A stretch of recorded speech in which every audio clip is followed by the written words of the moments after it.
Yesus itu kan sumber penciptaan. Bapa membuat Yesus menjadi sumber penciptaan. Jadi kita semua ini adalah bisa dibilang anak-anaknya Yesus, keturunannya Yesus. Itu Anda mengatakan kita ini diciptakan melalui Yesus, itu Anda sadar?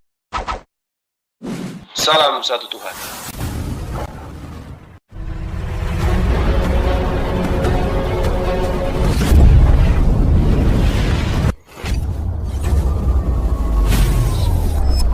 Ya, pengantar ini singkat para sahabat. Dukung semua ya sahabat-sahabat kita, channel Densa News Muslim. Di like, di subscribe, di share sebanyak mungkin untuk supaya mencegah sahabat-sahabat kita di luar sana Tidak terpengaruh terhadap pemurtadan. Semoga Allah memberikan selalu sikap istiqamah. Salam satu Tuhan, Allahu Akbar. Dia tidak terbatas, jadi apa saja bisa. Nah, saya tanya Tuhan apa kekuasaannya? Hei, dengarkan saya. Oh, itu cara kayak orang pintar saja. Dengarkan saya. Kitabnya orang Yahudi menjelaskan tidak ada yang sama seperti Elohim. Sekarang kalau tidak ada yang sama seperti oleh Elohim, bisa tidak Elohim itu sama seperti makhluk? Tuhan yang tidak terbatas, mulai. kekuasaannya bisa. Ya. Tadi saudara mengatakan Tuhan bisa jadi monyet. Tuhannya Bani Israel mengatakan tidak ada yang sama seperti aku. Kenapa Anda mengatakan Tuhan sama seperti monyet? Yang benar ini Anda atau Tuhannya Bani Israel? Kalau Tuhannya Kristen, iya. Tuhannya Kristen bisa jadi monyet. Tapi Tuhannya Bani Israel tidak bisa. Dengarkan. Sebab engkau maha besar ya Tuhan Elohim. Sebab tidak ada yang sama seperti engkau. Tidak ada ilah selain engkau. Menurut segala yang pernah ditangkap dengan telinga kami. Tidak ada punya kemampuan yang sama seperti dia. Kemampuan yang tidak terbatas. Tidak ada yang sama seperti Tuhannya Elohim. Betul. Tidak terbatas kemampuannya. Berarti monyet terbatas tidak? Monyet terbatas tidak? Dia bukan monyet. Saya tanya monyetnya, kucluk. Kok monyet itu terbatas tidak? Kalau monyet terbatas, tapi dia bisa bukan tidak monyet. Tuhan serupa dengan yang terbatas? Kemampuannya tidak terbatas. Bisa tidak Tuhan terbatas seperti monyet? Kemampuannya tidak terbatas. Bisa tidak Tuhan kemampuannya seperti monyet? Bisa. Kenapa? Berarti Tuhan bisa seperti monyet. Berarti dalam hal yang bersamaan dia bisa melakukannya, itu ketidakterbatasan. Saya ulang pertanyaan saya ulang. Monyet itu maha kuasa tidak? Tuhan bisa melakukan. Monyetnya maha kuasa tidak? Monyet maha kuasa tidak? Tuhan bisa melakukan dalam monyet hal yang maha bersamaan. kuasa tidak monyet? Anda tanya monyet atau Tuhan? Monyet yang saya tanya Anda. Monyet enggak. Monyet enggak. Bisa tidak Tuhan menjadi enggak maha kuasa? Maksudnya gimana? Monyet tidak maha kuasa. Bisa tidak Tuhan menjadi tidak maha kuasa? Bisa dalam hal yang bersamaan. Berarti Tuhan bisa menjadi tidak maha kuasa. Tidak maha kuasa. Tuhan bisa dengar. Tuhan bisa menjadi tidak maha kuasa. Jadi kalau bertentangan dengan logika, itu berarti dia melakukan perbuatan yang tidak terbatas. Bisa tidak Tuhan menjadi tidak maha kuasa? Dia selalu bisa dalam bersamaan. Bisa dalam bersamaan. Dia Maksudnya, bisa tidak maha kuasa, bisa maha kuasa. Kirain ternyata koplak juga. Dia bisa melakukan dua hal dalam bersamaan. Tidak maha kuasa, maha kuasa. Ya. Berarti Tuhan bisa kontradiksi ya. Ngerti kan? Pak Lamsen betul, Pak Lamsen betul. Allahu Akbar ya Allah ya Karim. Maafkan hambamu ini ya Allah. Jadi gimana ceritanya? Lamsen datang Pak Lamsen. Lucu nih Pak Lamsen. Jadi maksud Anda ada Tuhan, dengar. Berarti maksud Anda ada Tuhan menjadi monyet, di waktu yang sama ada juga Tuhan yang tetap jadi Tuhan gitu. Betul. Berarti ada Tuhan monyet. Kalau Anda mau mengatakan ada Tuhan monyet terserah, tapi dia Lah, bisa bukan saya, Anda kok jadi saya gimana sih? Anda yang mengatakan Tuhan Anda bisa Anda jadi pernah monyet, lihat? betul? Anda pernah lihat Tuhan pencipta langit dan bumi jadi monyet? Ya lah, tadi katanya Anda mengatakan Tuhan Anda bisa jadi monyet, betul? Tuhan yang maha kuasa, kalau dia maha kuasa, dia bisa menjadi manusia dan Tuhan dalam waktu yang bersamaan. Oke. Izin dulu Pak, izin dulu Bunda Rama, Pak Juma, sama izin dulu ya. Baru dia. Pusing teman. Pusing ini, logika pusing dia. Enggak pusing. Logika Anda nggak bisa mencerna yang supernatural. Iya, nggak pusing. Nggak pusing, tapi oleng. Memang kalau Anda perbedaan, ya betul itu yang dibilang perbedaannya gitu. Anda tidak bisa memperlihatkan diri. Nah, ini kan lucu. Aduh lucu. Oke, terima kasih ya. Selamat. Kalau Oke. ada yang salah, mohon Oke. dimaafin. Oke. Kiranya Tuhan memberkati kita semua. Shalom. Oke, makasih bro, makasih ya bro. Yo. Oke, Saudara Rosi dengarkan saya, Rosi Simon dengarkan saya. Ya. Anda Putus-putus. Oke, Anda mengerti kuasa, Mengerti kemampuan maha kuasa sama enggak dengan kuasa? tidak sama. Oh, tidak sama. Kalau Tuhan maha kuasa, bisa tidak dia tidak maha kuasa?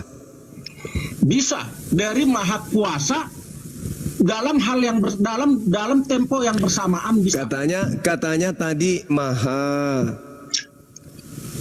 Itu ketika dia membuat dirinya tidak maha kuasa, itu artinya maha kuasa. Itulah kemahakuasaan itu. Jadi maksud saudara Dia ketika bisa sekaligus, itu maha kuasa. Kalau Oke. maha kuasa itu berarti dia bisa apa saja, bisa sekaligus, tidak terbatas. Tidak terbatas. Jadi ketika Tuhan Anda kemudian Anda narasikan maha kuasa, maka Tuhan Anda bisa jadi apapun. Iya, Termasuk bisa jadi setan? jadi semua dia bisa dalam waktu yang bersamaan. Termasuk bisa jadi setan? Iya.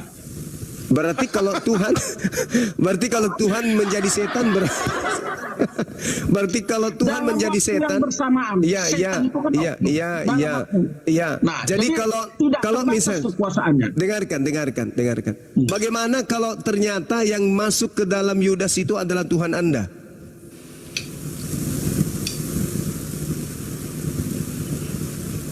Yang masuk ke dalam Yudas Adalah Tuhan Anda.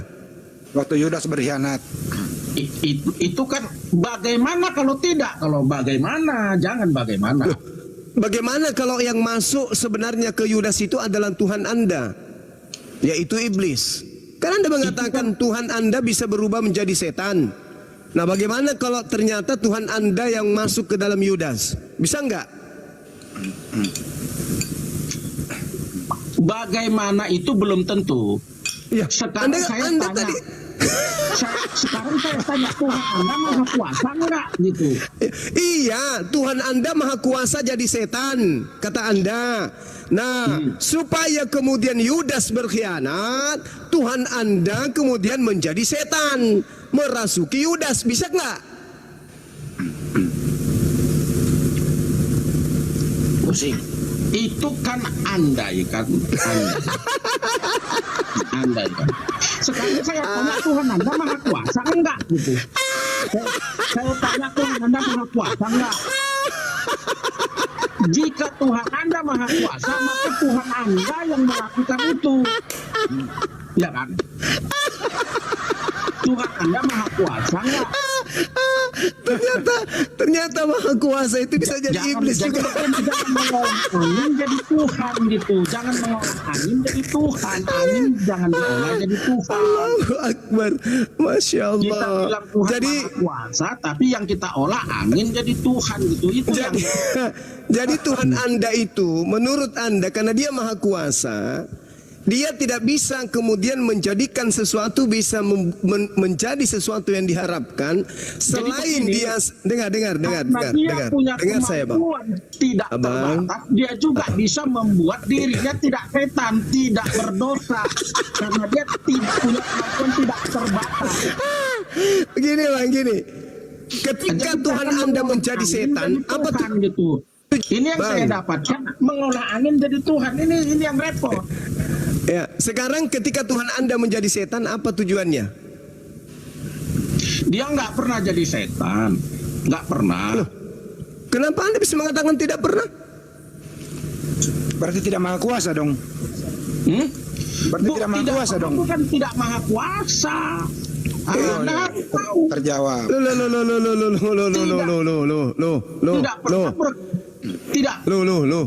Loh. Bagaimana caranya Adam bisa tahu baik dan buruk? Bagaimana caranya Adam bisa tahu baik dan buruk? Maksudnya Adam harus makan buah ilmu pengetahuan baik dan jahat, betul? Oh, betul sekali, betul. Sekarang siapa yang datang mempengaruhi Hawa?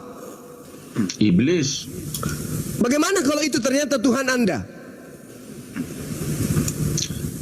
Anda kan bertanya bagaimana? Dia punya kemampuan. Dia punya kemampuan untuk tidak saya, Bung. melakukannya. Oke, dengarkan saya. Dengarkan saya, Bung. Terbatas kemampuannya. Oke, dengarkan saya. Dia punya kemampuan untuk tidak melakukannya. Oke, baik, iya. Oke, saya terima itu. Sekarang gini.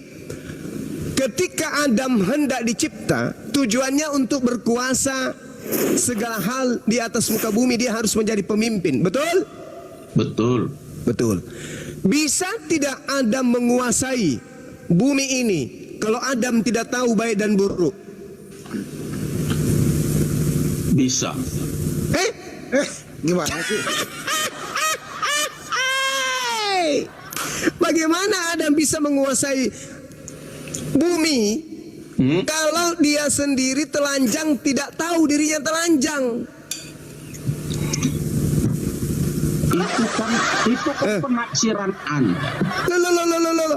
Setelah Adam makan buah pengetahuan baik dan jahat, dia seketika itu tersadar melihat dirinya telanjang. Betul atau tidak? Ya, karena hilang kemuliaan Allah. Jadi hilang. Jadi pakaiannya hilang. Karena dia tidak punya pakaian yang terbuat dari material. Baik, sekarang monyet tidak pernah pakai celana itu karena kemuliaan Allah ada pada dirinya atau karena memang dia itu tidak tahu baik dan buruk? Monyet itu memang diciptakan tidak berpakaian. Adam diciptakan berpakaian tidak? Dengar. Sebelum Adam makan buah pengetahuan, sebelum Adam makan buah pengetahuan, Adam berpakaian atau tidak? Intinya, nggak usah dulu lari ke sana. Saya sudah katakan saya ingin membuktikan kepada Anda supaya logika Anda itu sehat nantinya. Kalau yang Anda baca di Alkitab itu bertentangan dengan logika, itu berarti membuktikan Tuhan yang Anda baca itu tidak terbatas kekuasaannya. Nah, sekarang justru itu yang ingin saya bahas kepada Anda. Bukankah yang menjelma menjadi iblis untuk supaya Adam itu makan buah pengetahuan baik dan buruk agar dia bisa menjadi pemimpin? Rosi, gantian bicara Rosi. Itu membuktikan Tuhan saya itu tidak terbatas kemampuannya. Itu bertentangan dengan logika Anda. Nah, sekarang Tuhan Anda tidak terbatas kemampuannya katanya. Tapi kenapa kemudian ketika Tuhan Anda dulu Tuhan Anda itu terbatas enggak kemampuannya kan gitu. Tuhan saya tidak terbatas kemampuannya, jelas dia maha kuasa. Bisa jadi monyet? Tidak bisa. Lah, terbatas toh? Oh tidak. Kalau dia menjadi monyet, dengar. Tidak bisa.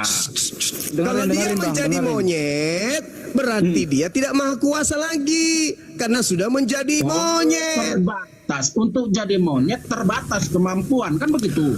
Oh Allah, kalau ada Tuhan maha kuasa Anda fitnah menjadi monyet, yang menjadi monyet itu bukan Tuhan, kucluk, tapi makhluknya. Sekarang dia punya kemampuan enggak, seperti yang Anda katakan tadi itu, punya kemampuan dia enggak? Tuhan maha kuasa menciptakan apapun dan segala yang diciptakan itu bukan dirinya, tetapi makhluk, kucluk. Bisa enggak dia merubah dirinya? Tidak bisa, kucluk. Menjadi seperti ciptaannya, bisa enggak? Tidak bisa. Terbatas kemampuannya untuk merubah Karena dia dirinya. maha kuasa, makanya dia tidak bisa menjadi makhluk.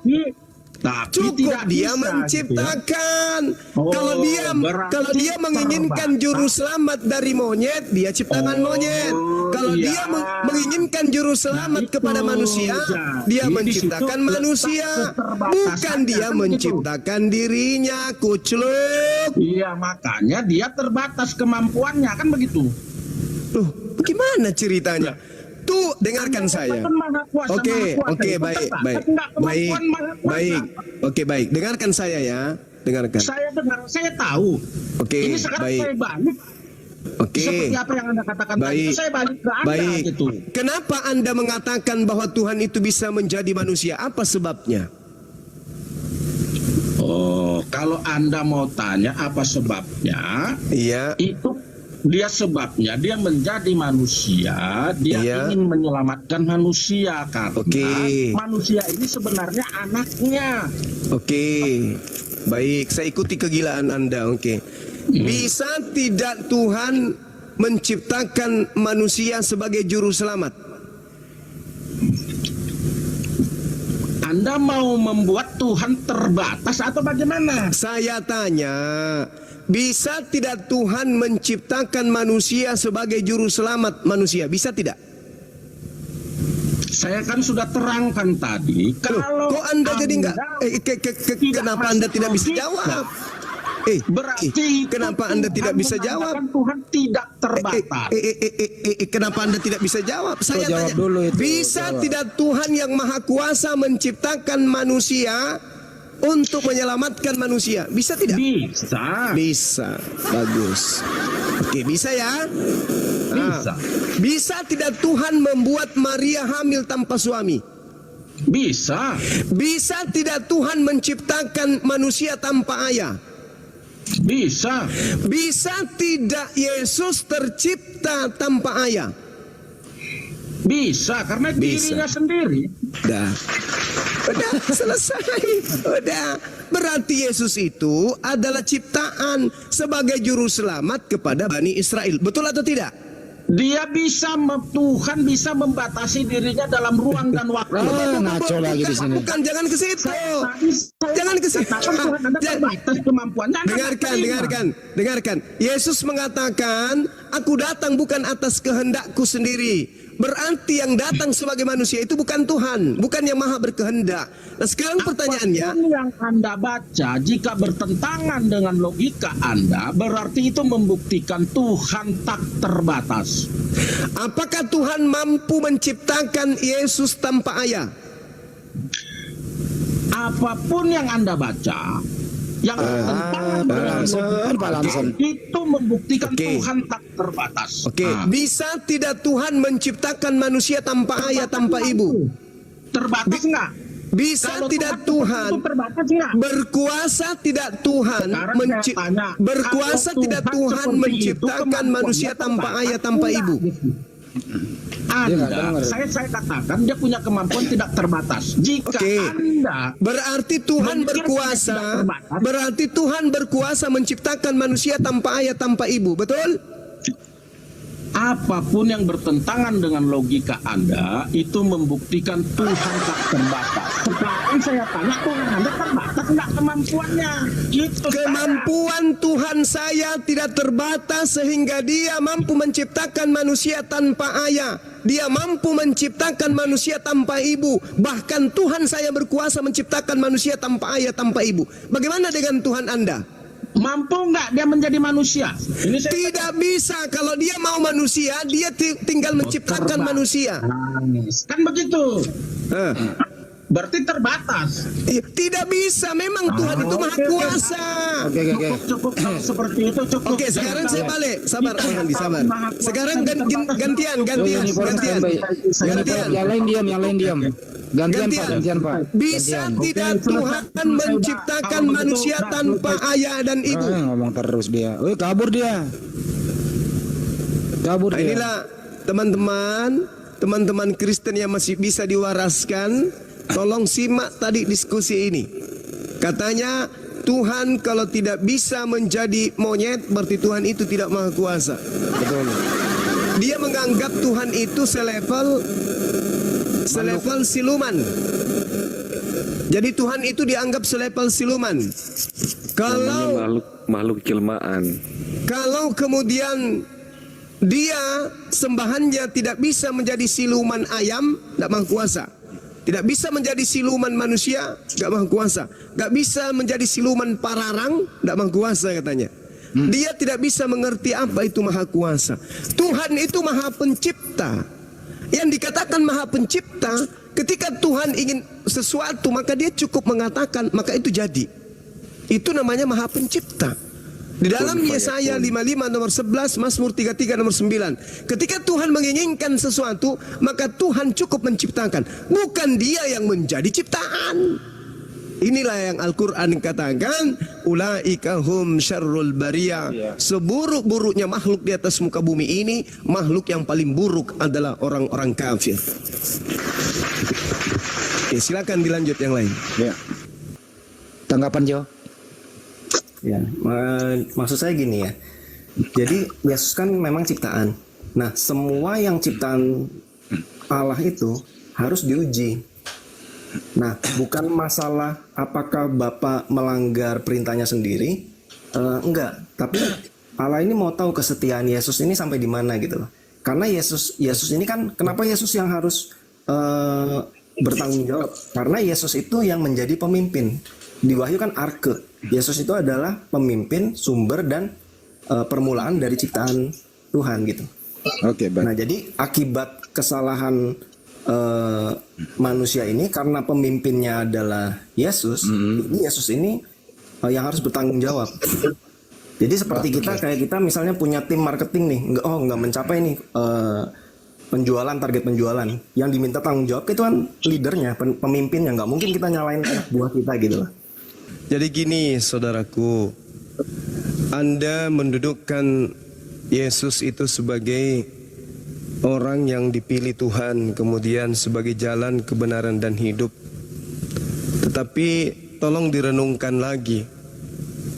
Di dalam petua-petua Yesus, khususnya di dalam Matius 19, ketika Yesus itu kemudian ditanyai oleh seseorang, "Guru, perbuatan apakah yang baik yang harus saya lakukan agar aku bisa masuk ke dalam surga?"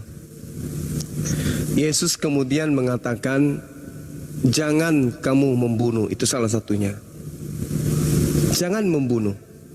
Ini dari perspektif Yesus. Kemudian dari Tuhan, yang Anda akui sebagai Tuhan, Dia mengatakan bahwasanya jangan engkau membunuh orang yang tidak bersalah, jangan kau membunuh orang yang benar, sebab aku Tuhan tidak akan membenarkan kemudian orang yang bersalah. Saya ingin tanya kepada saudara, kalau Yesus itu sebagai penebus, dosa orang yang mensinahi ibunya, apa betul ditanggung oleh Yesus? Dosa orang yang menzinahi ibu Yesus? Iya. Ada yang menzinahi Yesus. Yang mensinahi ibu kandungnya sendiri, apakah Yesus tanggung? Enggak. Menebus dosa ini maksudnya mengampuni dosa ya? Enggak, kan menurut saudara, kematian Yesus di atas tiang salib itu kan untuk nebus dosa, betul? Iya, menebus dosa. Oke. Orang Yahudi ketika melakukan dosa, misalnya dia berzina, menyetubuhi saudaranya sendiri misalnya, atau memperkosa seorang wanita, cara tebusnya adalah dengan mengorbankan domba atau lembu, betul? Ya, lalu meminta ampun kan? Oke, nah sekarang pertanyaan yang sama, apakah Kristen seperti Anda ketika ada orang yang percaya kepada penebusan, percaya kepada Yesus, maka dosanya ketika beliau memperkosa wanita itu bisa terhapuskan dengan menjadikan Yesus sebagai korban? Dosanya itu akan dihapuskan kalau dia mengimani korban tebusan itu dan dia meminta ampun kepada Tuhan. Oke. Penebusan itu syarat supaya dosa-dosa Oke. kita, permohonan dosa kita tuh diampuni sama Oke. Tuhan gitu loh. Berarti ditanggung sama Yesus kan? Bukan ditanggung sama Berarti itu Yesus. sesajennya Gurunda, persyaratannya itu kemudian Syarat, tetap iya, bisa syarat. ampun. Jadi Iya, syarat kan korban Yesus tebusan itu syarat Yesus supaya itu bisa diampuni. Yesus itu terkutuk karena apa? Yesus itu sebenarnya bukan Yesus terkutuk, tapi Yesus itu menerima kutuk kematian yang diterima Hawa dan Adam seharusnya waktu di Taman Eden. Bagaimana dengan dalil Galatia 3 nomor 13? Sebab Galatia. terkutuklah orang yang mati di atas tiang salib. Siapa yang terkutuk di situ? Nah, itu harus dilihat dari pertama ya. Kristus telah menebus kita dari Ketika tidak mengorbankan dengan jalan Lembu, ya. menjadi kutuk karena kita. Loh ini Bang Juma sama Ya, Jo. iya. Sebenarnya Dengan yang jalan menjadi kutuk kan? iya, yang jadi Karena dosa-dosa ya, kita karena kan? Ya, berarti semua dosa-dosa kan? kutukan itu sudah ditebus. Mencerdaskan Sabar. kalau Anda masih ngoceh lagi saya turunkan ya. Sabar. Sabar dulu. Sabar. Anda pingin kali anak orang yang jadi korban dengan atas dosa-dosa Anda, enak kali. Jadi ketika Anda mengajarkan Yesus mati terkutuk di atas tiang salib, itu kan untuk menebus dosa-dosa semua dosa. Betul atau tidak? iya untuk menebus dosa yang diperbuat manusia gitu. Ya, itu dia makanya aku bilang. Jadi orang lain yang membunuh, orang yang menganiaya, orang yang menganiaya kedua orang tuanya, mensinahi orang tuanya, membunuh orang tuanya, membacok adiknya, membacok kakaknya, dan seterusnya, semua ditanggung oleh Yesus. Betul? Nah, Bukan itu berarti salah kalau pemahamannya. itu seenaknya saja membaca orang. Bukan dosanya. Kenapa sih Anda ini? Jadi yang Yesus terima itu adalah kutuk kematian. Kutuk kematian yang difirmankan Tuhan di Ya, kematian manusia. Diam dulu. Benar Belum tentu kalau saya hadapi Anda bisa ngomong. dulu. Diam Tunggu dulu. Ini Bang. Tunggu Waktu dulu, di Taman saudaraku. Eden kan, Tunggu dulu, Adam tunggu dan dulu. Hawa itu kalau makan buah pengetahuan akan mati. Nah, Itu yang ditebus. enggak, itu kan harusnya kan mati Adam dan Hawa, tapi Tuhan masih memberikan kesempatan buat mereka untuk bertobat. Nah, tapi firman Tuhan itu harus digenapi bahwa harus ada kematian. Jadi harus ada hewan korban tebusan kalau dulu ya. Hewan korban tebusan harus ada nyawa ganti nyawa gitu loh. Ya. Terus Harus ada kenapa nyawa. bisa berubah? Oke. Nah, cuman kan kenapa masalahnya bisa gini. berubah Nyawa hewan menjadi itu tidak sebanding dengan nyawa manusia. Jadi harus ada nyawa manusia yang kata siapa? sesungguhnya yang harus dikorbankan. Iya, kata siapa? Kata siapa? Ya, itu di Yesaya 53. Kalau di Yesaya 53 ada di situ sebagai penebus, maka orang-orang Yahudi, imam-imam kepala, mahkamah-mahkamah agama tidak perlu melakukan kesaksian-kesaksian palsu untuk membunuh Yesus. Betul? Nah, ini kita harus tahu kenapa orang Yahudi seperti itu, Bang. Karena Kenapa? mereka itu di pikiran mereka Mesias itu adalah orang yang kuat yang akan membebaskan mereka dari semua Dari apa? penjajahan gitu loh. Nah, waktu terus mereka lihat ayat di Yesaya 53 ini, mereka nggak melihat ini sebagai sang Mesias mereka. Mm-mm. Nah, waktu Yesus datang apa lagi? Ya, Yesus terus datang, siapa yang ngajarin saudara? orangnya Siapa yang ngajarin saudara? Kalau orang Yahudi tidak ngerti Yesaya. loh, kan Yesus sendiri waktu ke muridnya bilang, Yesus membuka pikiran mereka sehingga mereka memahami kitab suci. Jadi nggak semua orang Yahudi juga memahami nubuatan ini secara benar gitu loh. Nah terus kenapa kemudian Kayafas bernubuat? Ya Kayafas itu kan karena dia ketakutan kalau orang Yahudi nanti akan dibantai orang Roma karena Yesus mengaku sebagai raja gitu loh. Iya, justru karena itu. Justru karena dia mengaku sebagai raja, lalu kemudian ketika Bani Israel ini paham tentang Yesaya, kenapa harus membuat kedengkian? Kenapa harus ada kesaksian palsu? Dan kenapa kemudian Yesus pun mengatakan Yudas itu adalah iblis? Mereka menolak Yesus karena Mesias yang datang itu tidak sesuai harapan mereka. Memang mereka tunggu itu Mesias. Apa itu yang Mesias? membebaskan dari penjajahan, sedangkan Yesus udah datang, badannya kecil, mukanya buruk rupa, lalu bilang, ampunilah musuhmu, berdoalah bagi mereka yang menganiaya kamu. Iya. Nah sekarang permasalahannya Mesias yang mereka tunggu itu Tuhan atau manusia? Manusia kan? Manusia, iya. Oke, manusia. Nah sekarang kalau Anda mengatakan bahwa Mesias ini datang untuk kemudian mati di atas tiang salib menebus dosa, tolong tunjukkan di kitabnya orang Yahudi bahwa Mesias itu mati untuk menebus dosa. Itu tertulis di mana? Ya di Yesaya 53. Masalahnya mereka tidak menerima kalau ini adalah Mesias mereka gitu loh. Ada enggak tertulis di Mesias bahwa dia harus mati? Di Yesaya 53. Oh ada. Di ayat berapa, nomor berapa? Nomor ayat 9. Orang menempatkan kuburnya di antara orang-orang fasik, dan dalam hatinya ia ada di antara penjahat-penjahat, sekalipun ia tidak berbuat kekerasan dan tipu tidak ada dalam mulutnya. Oke. Nah, ayat Itu selanjutnya, terjemahan yang sebenarnya seperti apa sih di situ? terjemahan yang sebenarnya. Iya, di data nomor 9 itu. Maksudnya Yang benar. di bahasa aslinya. Iya, di original teksnya ketika diterjemahkan ke dalam bahasa Indonesia yang benar, apakah sudah tepat seperti itu terjemahannya? Ya, itu yang kita imani. Ya, harusnya udah tepat sih menurut saya. Tapi di situ kata asir, bukan penjahat, tapi orang kaya, dan kuburnya berada di tengah-tengah orang kaya, bukan orang jahat. Oh, kalau misalnya di antara orang kaya, betul juga, karena kuburan itu kuburan saudara Yesus itu kan yang membantu membawa salib. Yang kaya atau penjahat ini? Jadi kalau misalnya ini salah terjemahan di antara orang kaya, ya betul juga, karena kuburan itu memang kuburan tempat orang-orang kaya. Oke, baik.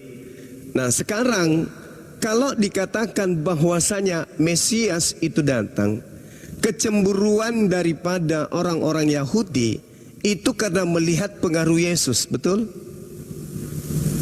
Kecemburuan orang Yahudi, Imam Farisi ya? Iya, orang Yahudi, mahkamah agama, ahli kitab. Sebenarnya kebencian mereka itu karena Yesus banyak mengkonfrontir mereka ya? Ya, banyak memperlihatkan mujizat, betul? Ya, termasuk salah satunya banyak mujizat. Nah, kalau kemudian mereka melihat mujizat yang terjadi pada diri Yesus itu adalah indikasi kemesiasan dia, kenapa kemudian tidak berpola sesuai dengan keinginan Anda? Dan kenapa pula Yesus tidak mengajarkan kepada mereka bahwa akulah kemudian Mesias yang kalian tunggu-tunggu, yang harus mati demi dosa kalian? Kalau Kenapa masalah itu Yesus sudah bilang di mana Yesus 8. mengatakan itu? Kan waktu Yohanes 7 ada orang-orang yang sedang memperdebatkan ya, apakah dia ini Mesias yang dijanjikan. Nah di Yohanes 8 Yesus bilang, kalau kamu tidak percaya bahwa akulah dia, maka kamu akan mati dalam dosa-dosamu. Nah, terus? Yaitu berarti kan sudah ketemu kan? Yesus sudah mengatakan bahwa dia Mesias. Tapi masalahnya Yahudi, Imam Farisi ini nggak percaya gitu loh. Kan udah ketemu. Orang Farisi harusnya mengatakan kalau begitu berarti kamu sudah siap mati. Yesus akan menjawab, ya saya sudah siap. Harusnya begitu kan? Kenapa mesti harus ada iblis terlibat? Kalau memang itu betul nubuat. Kenapa Kayapas harus bernubuat lagi? Kenapa kemudian harus ada kedengkian? Kenapa harus ada kesaksian palsu? Kalau ternyata rabi-rabi Yahudi, orang-orang Farisi bertanya, apakah engkau Mesias itu? Dan Yesus sudah mengatakan, ya, akulah Mesias itu. Terus kenapa tidak klopkan aja sesuai dengan doktrin Anda? Kenapa harus ada tipu-tipu, ada iblis, ada dengki, ada kemudian kesaksian-kesaksian palsu? Kenapa? Nah, Dan kalau kenapa itu harus sebenarnya melanggar masalahnya perintah di Tuhan? Imam Farisi ya orang Yahudinya itu loh. Jadi mereka ini banyak melakukan pelanggaran sebetulnya. Kayak waktu Yesus marah gereja dijadikan pasar. Itu kan kalau dari tradisi ortodoks itu mereka itu banyak kayak memperjualbelikan apa ya? Misalnya domba ini layak apa tidak gitu. Nah, itu diuangkan. Jadi mempersulit orang untuk mempersembahkan korban tebusan gitu. Nah, ini yang diganggu oleh Yesus. Jadi mereka nih istilahnya periuk nasinya mereka nih diganggu sama Yesus gitu. Wah, nanti gue nggak bisa makan nih. Makanya mereka nafsunya itu udah nafsu duniawi. Makanya mereka mau membunuh Yesus. Walaupun Yesus banyak melakukan mujizat, mereka tuduh, wah ini pasti dari iblis nih ininya. Enggak ada tuduhan kayak gitu. Jangan Anda karang bebas. Enggak. Ada. Di mana? Ada ya, mereka menuduh Yesus kuasanya dari Beelzebul atau apa ya, saya lupa. Sebentar saya cari. Nah, sekarang kalau doktrin Anda ini benar, tolong bisa enggak tunjukkan dalilnya ayat perintah pembunuhan itu? Ya, tadi yang di Yesaya 53 itu, Bang. Bukan perintah membunuh. Ini sekarang perintah membunuhnya selayaknya kemudian di dalam Yeremia 1 nomor 2. Apabila Bani Israel ingin penebusan dosa, maka hendaklah mereka mempersembahkan hewan kurban, yaitu kambing, domba, sapi, lembu. Mana manusia? Hewan korban itu di Imamat 4. Ya, Imamat 1 maksud saya. Coba Anda tunjukkan di mana itu tertulis bahwasanya ketika mereka hendak mempersembahkan di Imamat 1 nomor 2, ketika orang Israel hendak mempersembahkan persembahan kepada Elohim, wajib mereka mempersembahkan persembahan hewan ternak. Di mana tertulis bahwa persembahannya itu wajib manusia? Oh, persembahannya wajib manusia. Iya, di mana? Kalau di Imamat itu kan masih apa ya? Istilahnya bayangan gitu. Korban tebusannya ini masih hewan. Tuhan masih memberikan semacam kelonggaran lah. Iya, yang saya tanya, di mana Tuhan memerintahkan mempersembahkan anak manusia? Yang Yesaya 53 itu, Bang. Yesaya 53 itu bukan mempersembahkan kurban itu. Ini lihat ayat 10 ya. Tapi Tuhan berkehendak meremukan dia dengan kesakitan apabila ia menyerahkan dirinya sebagai korban penebus salah. Terus di mana dia pernah? Keturunannya umurnya akan lanjut. Nah, waktu dia menyerahkan dirinya sebagai korban, umurnya akan lanjut. Maksudnya di atasnya kan tadi meninggal tuh, dikubur. Umurnya lanjut berarti dibangkitkan gitu loh. Dan kehendak Tuhan terus akan keturunannya? Keturunannya? Terus dia melihat keturunannya enggak? Ya, kan manusia ini Yesus itu kan sumber penciptaan. Bapa membuat Yesus menjadi sumber penciptaan. Jadi kita semua ini adalah bisa dibilang anak-anaknya Yesus gitu loh. Waduh. Kita ini kan Bapa menciptakan Yesus. Yesus adalah anak Allah. Nah, kita diciptakan melalui Yesus. Jadi kita ini bisa dibilang keturunannya Yesus gitu. Itu Anda mengatakan kita ini diciptakan melalui Yesus, itu Anda sadar? Ada itu di Kolose. Ya Kolose berarti kan bukan ajaran Paulus, bukan ajaran Yesus. Kan harus ajaran Yesus yang menjadi sandaran. Nah sekarang ketika Tuhan mengatakan Imamat 1, berbicaralah kepada orang Israel, katakanlah kepada mereka, apabila seorang di antaramu hendak mempersembahkan persembahan kepada Tuhan Elohim, haruslah persembahanmu yang kamu persembahkan itu ternak. Ini untuk orang Israel. Nah, di mana orang Israel pernah mempersembahkan kemudian manusia?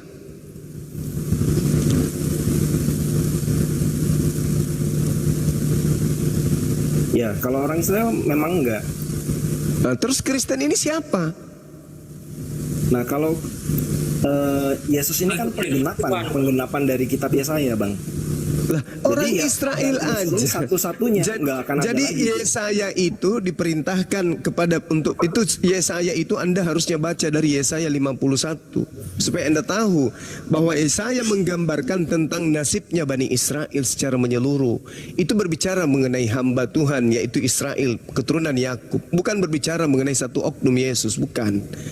Oke, kemudian ketika kemudian Tuhan mengatakan dalam Imamat 18, jangan kau serahkan seorang dari anak-anakmu untuk dipersembahkan kepada dewa Molok. Orang Israel itu paham, dan itu tidak akan pernah mungkin orang Israel mempersembahkan anak manusia kepada dewa Molok. Nah, sekarang orang Kristen mengakui bahwa Yesus itu adalah dipersembahkan kepada Theos. Theos mana yang minta persembahan darah manusia? Theos yang sang firman itu loh. Di mana ada Theos Tuhannya Bani Israel minta persembahan darah manusia? Itu nggak ada. Ya kan?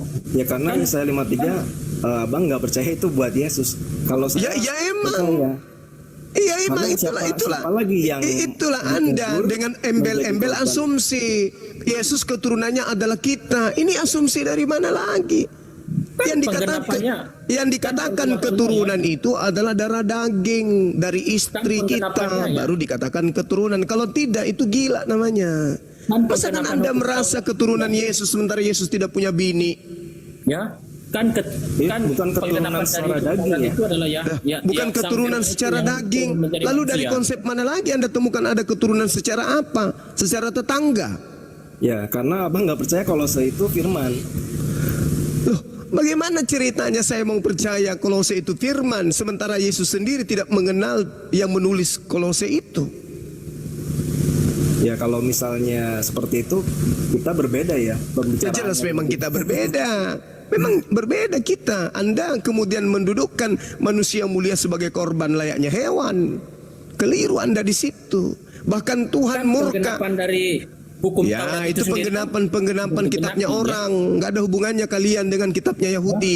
Dengarkan. Coba Anda baca di dalam Matius 8 nomor 4. Yesus memerintahkan persembahan yang diperintahkan Nabi Musa. Kenapa menjadi manusia yang jadi korban? Hanya dewa Molok yang minta persembahan darah manusia. Tuhan malah mengatakan di dalam Keluaran 23 nomor 7. Tapi sebagai orang yang kemudian disesatkan, pasti ada saja alasan Anda. Tuhan sudah mengatakan, jangan kau bunuh orang yang tidak bersalah. Yesus bersalah kagak? Jangan kau bunuh orang yang benar. Yesus benar atau tidak? Yesus turun untuk penggenapan hukum Taurat itu. Penggenapan hukum Taurat itu untuk Bani Israel, berarti Yesus turun untuk Bani Israel. Baca Yohanes 11 nomor 49 nomor 50. Yesus mati untuk bangsa Israel. Anda bangsa apa? Bangsa apa? Ya bangsa yang dijadikan oleh Allah, firman Allah. Aduh, ngawur. Ya, jadi gitu saudara D. Jadi kalau Anda mengatakan Yesus itu adalah korban, belum ada pengajaran para nabi korban penebus dosa itu adalah darah manusia, belum ada. Kecuali Ya. dewa Molok. Ya, Kalau para dewa nabi. Molok iya. Cerdas kalau diam dulu. Ini jauh belum kelar ah. Nah, kalau saudara kemudian mengatakan bahwa harus darah manusia, Anda ini sebenarnya menghargai Yesus atau tidak? Yesus mengatakan di dalam Yohanes 16 nomor 14 nomor 13, apabila roh kebenaran datang maka dia akan memuliakan aku. Kalau di dalam diri Anda ada roh kebenaran, Anda tidak mungkin mengimani Yesus mati dalam keadaan terkutuk. Kenapa? Yesus itu menurut dia, ketika roh kebenaran itu datang kepada manusia, roh kebenaran itu membimbingnya untuk memuliakan aku. Bagaimana Anda bisa memuliakan Yesus? Anda setarakan Yesus dengan tai sapi. Keluaran 29:14, penebusan dosa dengan menggunakan kotoran sapi. Justru itu ya. Imamat firman 4, Allah- penebusan dosa dengan menggunakan hewan, domba, sapi. Di Kristen penebusan dosa dengan menggunakan Yesus. Gimana ceritanya? Ketika roh kebenaran itu datang, maka dia akan memuliakan aku. Apakah Anda sudah memuliakan? Kalau Anda setarakan dengan kotoran sapi sebagai penebus dosa, Anda setarakan dengan binatang hewan. Justru biar tidak pakai kotoran sapi. Kak dulu mencerdaskan. Kak jauh dulu. Habis ini Kalau nanti saya lah. nggak pernah menyamakan Yesus dengan hewan korban ya. Hewan korban itu adalah bentuk kasih Tuhan, bahwa Tuhan ya oke, kamu boleh untuk saat ini boleh mempersembahkan korban tebusan itu dengan hewan dulu gitu. Jadi nggak ada yang menyetartakan Yesus dengan hewan atau kotoran sapi, nggak. Dan saya apakah memuliakan Yesus? Iya, karena saya percaya bahwa Yesus bangkit dan sudah dimuliakan di surga gitu. Bukan karena kematiannya, tapi karena tidak bisa, Bung. Nggak bisa. Karena Tuhan mengatakan begini. Coba Anda lihat di dalam Matius 4 itu. Ketika kemudian iblis mengatakan, wahai Yesus, jika benar engkau itu adalah utusan Tuhan, hamba Tuhan, anak Tuhan, ada loh tertulis tentang kau, bahwa apabila benar engkau adalah anak Tuhan, malaikat akan diutus oleh Tuhan untuk menatang engkau di tangannya agar kakimu tidak terantuk kepada batu. Jika benar engkau adalah anak Tuhan, karena ada tertulis tentang engkau. Bukan anak Tuhan. Alhamdulillah kalau sudah didaftarkan Abah sehat selalu ya Pak. Itu coba Matius 4 menjelaskan itu.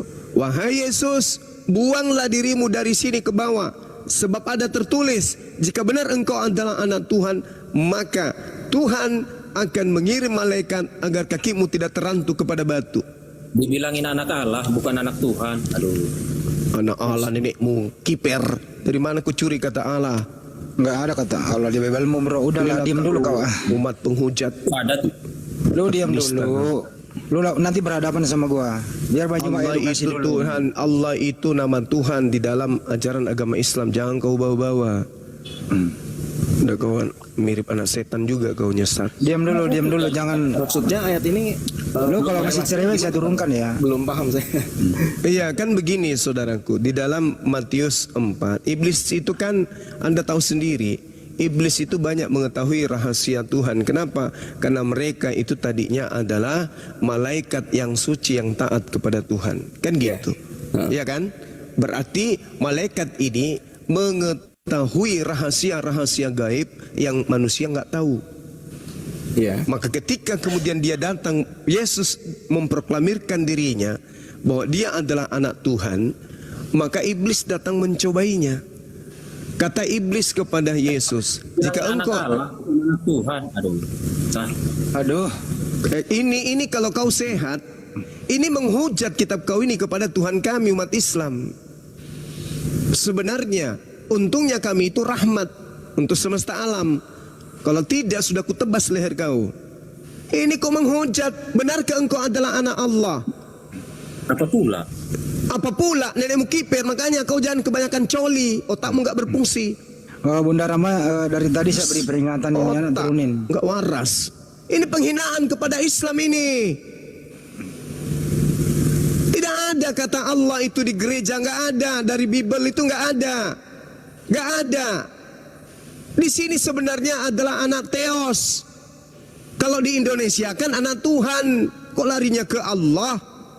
Ini Allah ini. Supaya identitas Allah itu dihilangkan, kalian baca Allah. Dasar pencuri, gak tahu diri, udah dikasih kemudahan masih juga ngotot. Jadi di situ diterangkan, jika engkau adalah anak Theos atau anak Tuhan, jatuhkan dirimu ke bawah. Sebab ada tertulis mengenai engkau, Tuhan akan memerintahkan malaikat-malaikatnya dan mereka akan menatang engkau di tangannya supaya kakimu jangan terantuk kepada batu. Ini kita teliti. Di mana tertulis ini? Kalau ini betul tentang Yesus, maka kita temukan di dalam Mazmur 91. Mari kita lihat di Mazmur 91 apa yang dikatakan Tuhan tentang Yesus. Kan ada pengakuannya Yesus bahwa tertulis di dalam kitab Mazmur tentang aku. Nah kita lihat apa yang tertulis. Orang yang duduk dalam lindungan yang maha tinggi. Ini Yesus ini yang sudah diceritakan. Dan bermalam dalam naungan yang maha kuasa. Ini Yesus.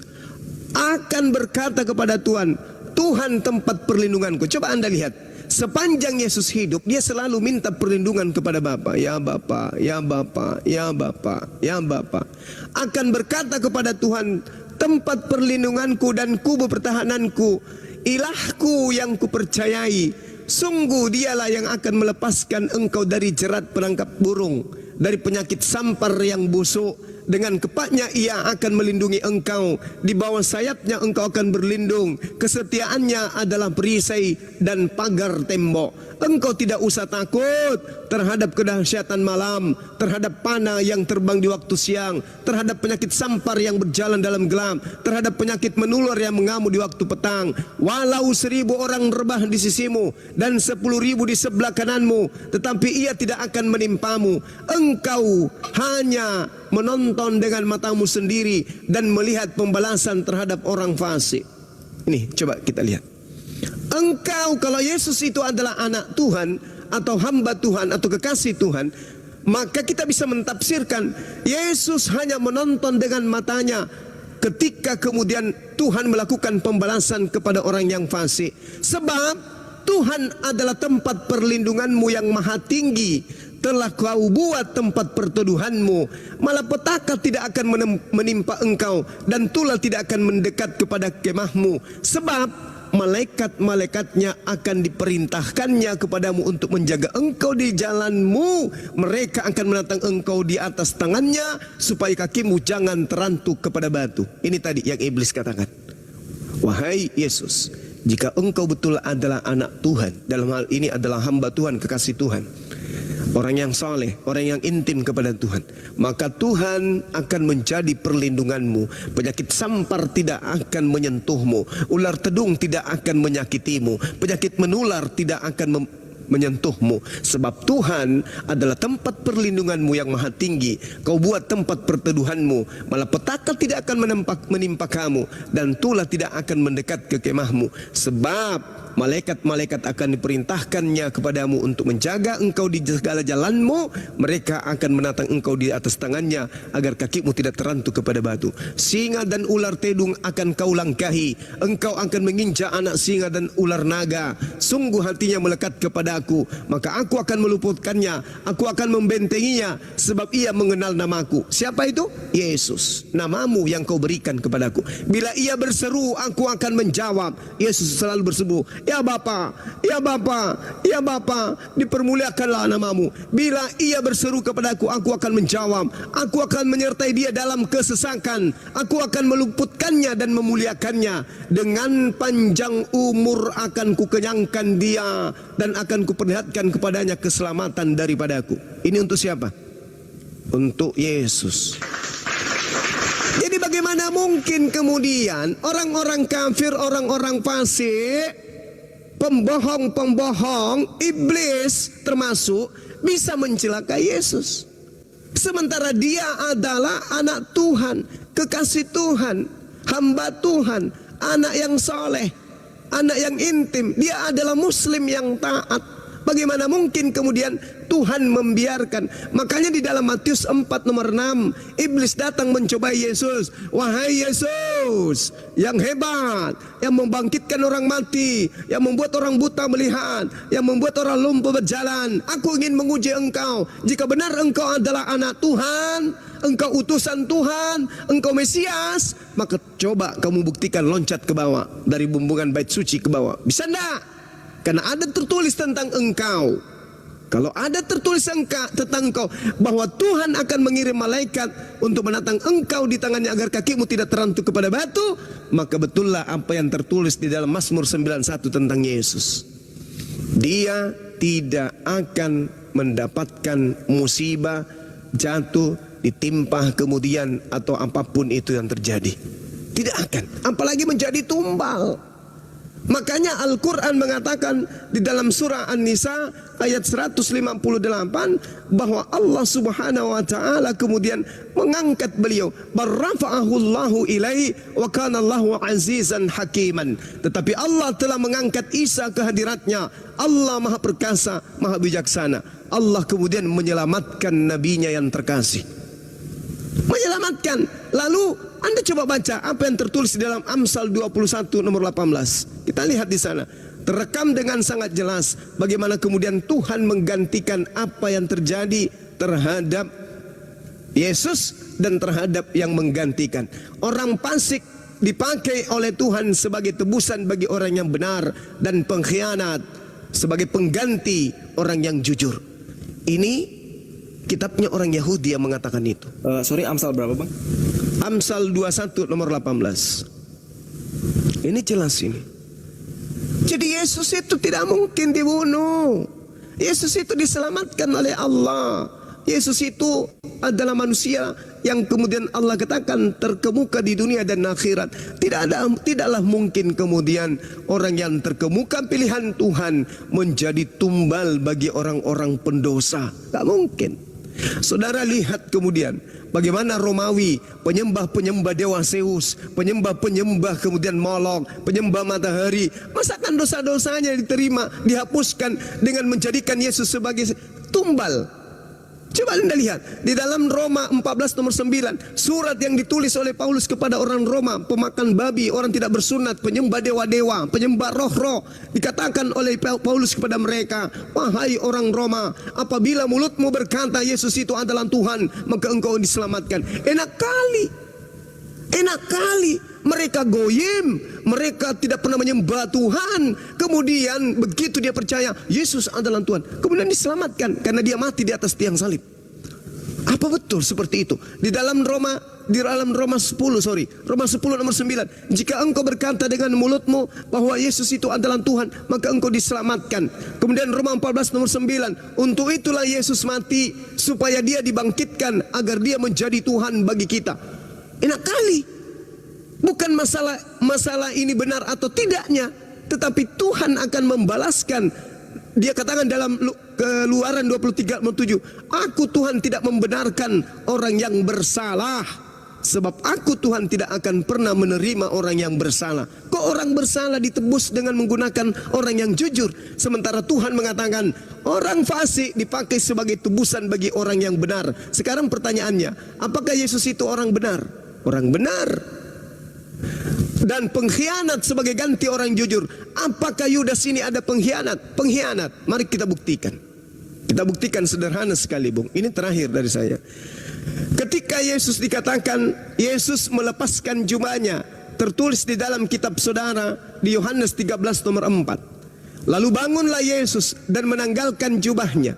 Dia mengambil sehelai kain lenan dan mengikatkan pada pinggangnya. Coba Anda lihat tragedi yang terjadi pada Markus 14. Apa yang terjadi di sana ketika kemudian Yesus ditangkap? Ada oknum yang ditangkap kemudian yang dikatakan sebagai Yesus.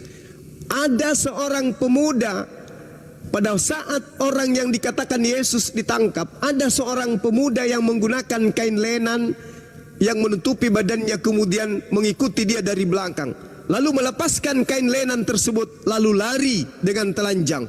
Kain lenan dilepaskan, lalu orang itu lari, tidak dapat ditangkap oleh prajurit. Pertanyaan saya, siapa yang kemudian menggunakan kain lenan tadi?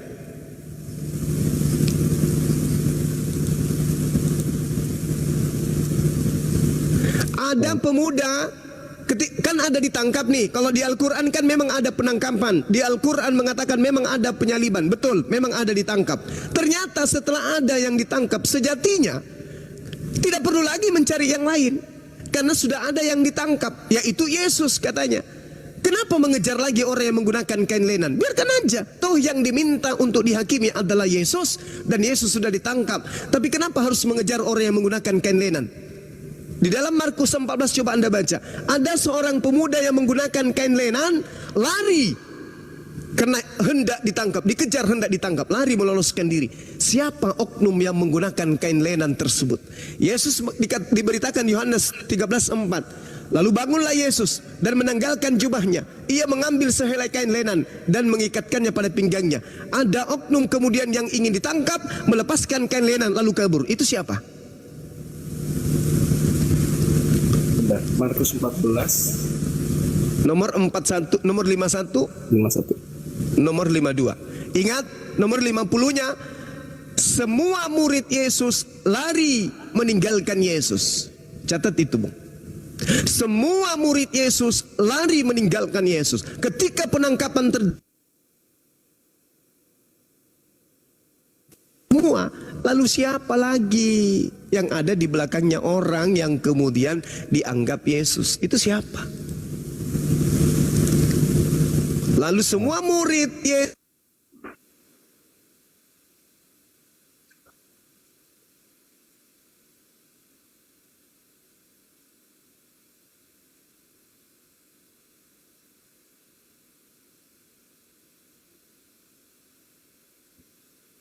lari murid ini.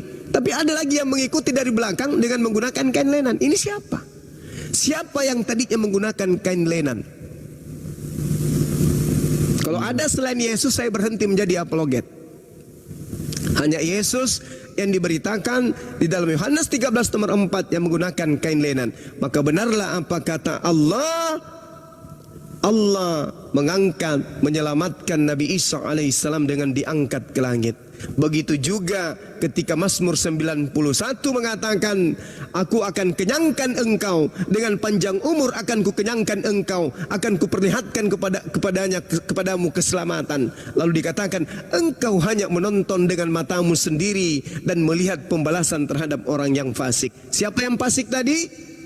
Orang yang Yesus katakan di dalam Yohanes 6 nomor 70, bukankah aku yang memilih engkau yang 12, tetapi salah satu di antara kalian adalah iblis. Siapa dia yang fasik? Siapa yang fasik? Yudas. Mana lagi orang-orang fasik? Imam-imam kepala, mahkamah-mahkamah agama. Kenapa mereka disebut sebagai orang fasik?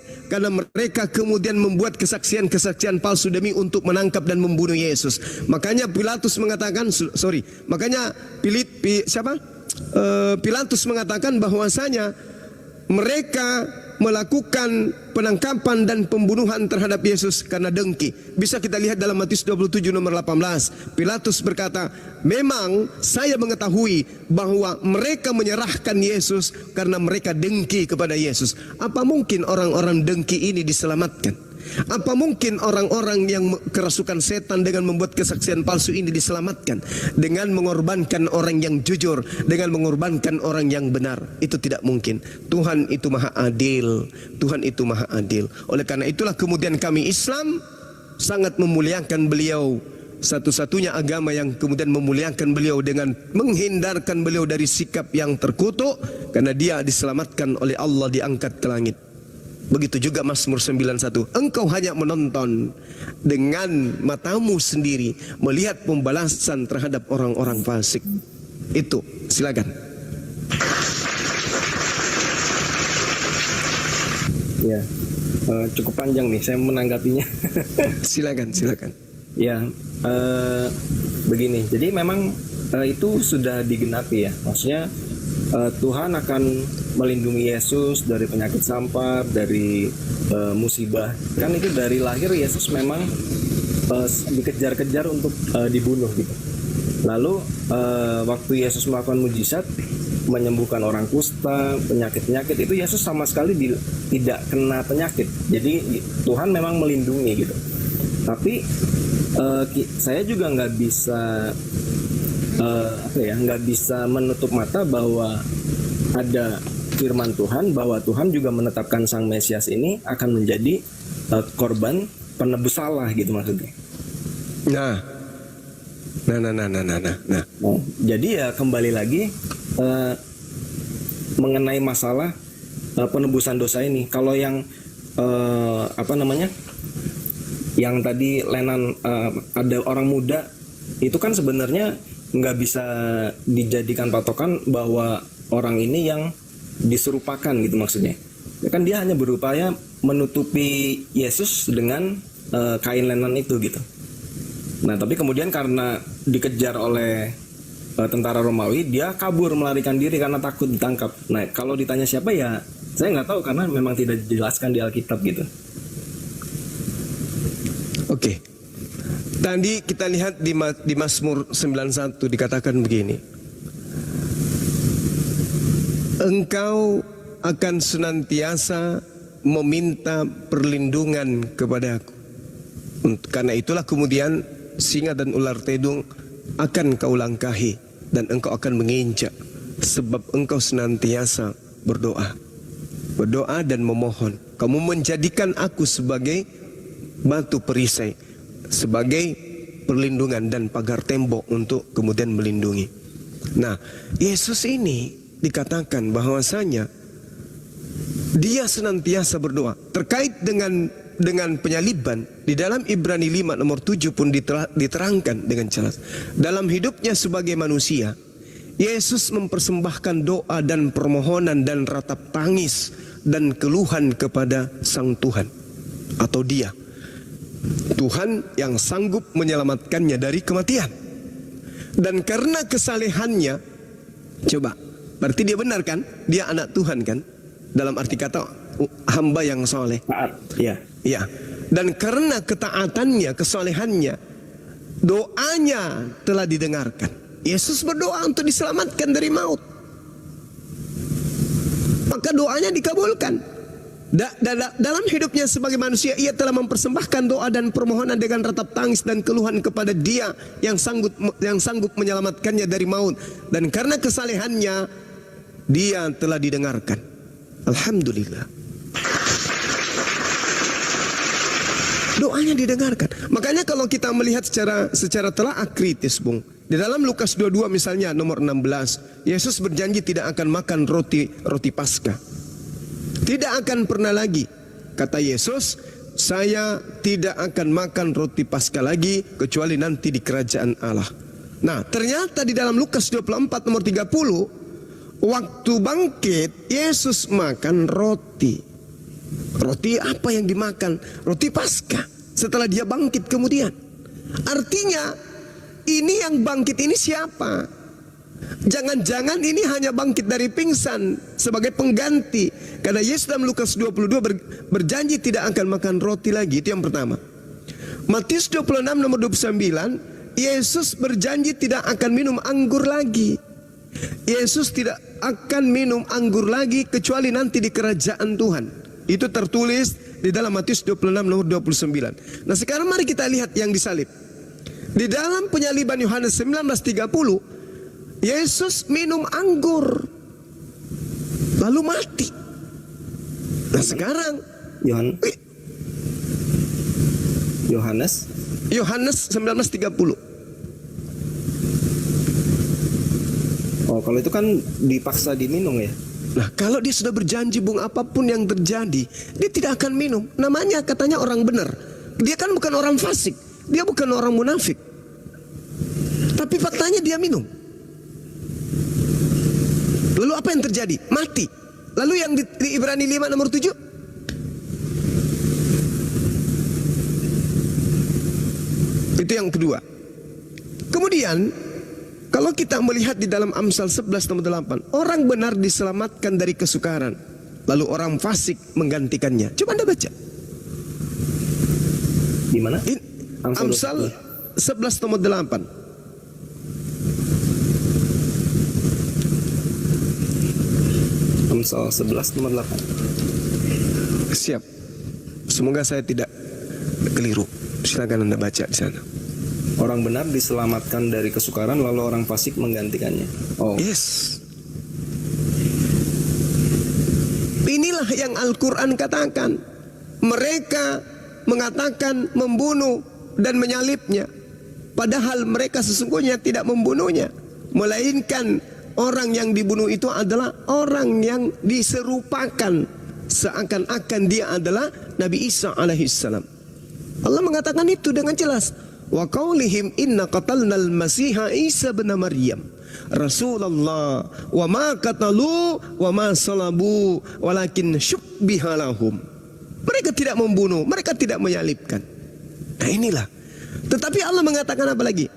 Wa innal ladzina ikhtalafu la fi syakkim minhu. Mereka hanya berselisih pendapat tentang kejadian itu. Dan saya melihat di dalam Kisah Para Rasul 25 nomor 19, Paulus berselisih paham tentang oknum yang bernama Yesus. Ada yang mengatakan dia sudah mati, ada yang mengatakan dia masih hidup. Al-Quran menarasikan, wa innal ladzina ikhtalafu fi. Mereka berselisih paham tentang Yesus, tentang Isa alaihissalam. Ini data yang kemudian ingin saya sampaikan kepada saudara.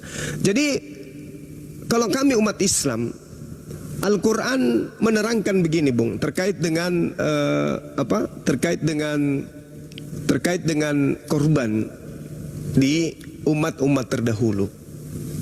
Allah menyatakan begini di dalam Al-Quranul Karim. Walikulli ummatin ja'alna mansak liyaskurusmallah ala ma razaqahum min bahimatil an'am. Dan bagi tiap-tiap umat telah diberikan hukum syariat penyembelihan hewan supaya mereka menyebut nama Allah terhadap binatang ternak yang telah direzekikan Allah kepada mereka. Ini diterangkan Al-Quran bahwa setiap umat itu diberikan syariat kurban hewan. Ternyata yang tadi Imamat 1 nomor 2 katakan kepada Bani Israel, kalau mereka hendak mempersembahkan kurban persembahan kepada Tuhan, hendaklah mereka mempersembahkan hewan ternak sesuai dengan Al-Quran. Padahal Rasulullah Muhammad SAW tidak pernah membaca kitab sebelumnya. Tetapi yang maha melihat, maha menyaksikan, kemudian yang mewahyukan kepada beliau. Benar salahnya Rasulullah tidak perlu kemudian mengkaji apakah ini benar apakah tidak. Semata-mata dia hanya menyampaikan kepada sahabatnya, aku menerima wahyu seperti ini, seperti ini, seperti ini. Berjalannya waktu ternyata kaidah ini betul. Rasulullah pernah melakukan penelitian? Tidak pernah. Tapi ternyata betul ada seperti itu. Nah, sehingga kami ketika dikatakan wa iz qala Isa bin Maryam ya bani Israel inni rasulullahi ilaikum, maka kemudian ketika dikatakan wahai Nabi Isa berkata kepada Bani Israel, wahai Bani Israel, sesungguhnya aku ini adalah utusan Allah kepadamu, aku mengajarkan kepadamu ani abudullah rabbi wa rabbakum, sembahlah Allah Tuhanku dan Tuhanmu. Ini jelas. Sehingga kenapa kami umat Islam sangat memuliakan beliau. Makanya tadi saya jadikan sebagai tolak ukur terhadap kaidah kemuliaan. Apabila ia datang, roh kebenaran itu akan memuliakan aku. Roh kebenaran itu akan memuliakan aku. Kenapa dikatakan roh? Karena Rasulullah Muhammad SAW pada masa itu masih hidup di alam roh. Kok bisa kayak gitu? Ya, coba kita lihat dalilnya di mana. Kalau Rasulullah Muhammad SAW itu hidup di alam ruh. Kita baca di dalam Al-Quranul Karim. Di surah Al-Araf ayat 172. Bismillahirrahmanirrahim. Wa iz ahaza rabbuka min bani Adam min zuhurihim zurriyatahum wa ashhadahum ala anfusihim alastu bi rabbikum qalu bala shahidna an taqulu yaumal qiyamati inna kunna an hadza ghafilin. Jadi ketika kemudian aku Tuhan mengeluarkan manusia keturunan Adam dari tulang sulbi yang ada pada diri Adam, mereka keturunannya aku ambil kemudian kesaksian terhadap roh-roh mereka. Coba bayangkan. Jadi Allah kemudian di masa praeksistensi kehidupan umat manusia, termasuk baginda Rasulullah Muhammad SAW, termasuk Yesus. Makanya Yesus mengatakan, berikanlah kemuliaan yang ada pada kehadiratmu, kemuliaan yang kumiliki yang ada pada kehadiratmu sebelum dunia ada. Kenapa demikian? Ternyata memang keturunan Adam itu sudah diambil perjanjian kesaksiannya di hadapan Allah pada masa eksistensi, pada masa praeksistensi mereka sebagai manusia. Nabi Muhammad SAW pun mengajarkan demikian. Begitu juga di dalam kitab saudara, Yesus mengatakan, aku ada sebelum Abraham ada. Ternyata ini alasannya. Wa iz ahsa rabbuka min bani Adam min zuhurihim zurriyatahum wa ash'adahum ala anfusihim. Jadi Allah mengambil perjanjian persaksian manusia seluruhnya, termasuk Anda. Di masa praeksistensi kita sebagai manusia, kita masih ada di alam roh. Allah bertanya kepada kita, wahai Yesus, wahai Isa, wahai Nabi Muhammad, wahai Joe, wahai Bang Suma, apakah engkau bersaksi bahwa aku adalah Tuhanmu? Alastu birabbikum. Kita kemudian berkata di hadapan Allah pada masa praeksistensi kita sebagai manusia, qalu bala syahidna, kami bersaksi bahwa engkau adalah Tuhan kami. Ini bukti bahwa apa yang diterangkan kemudian Al-Quranul Karim, bahwa Rasulullah Muhammad SAW ketika dikatakan roh kebenaran, ternyata betul sebagai roh.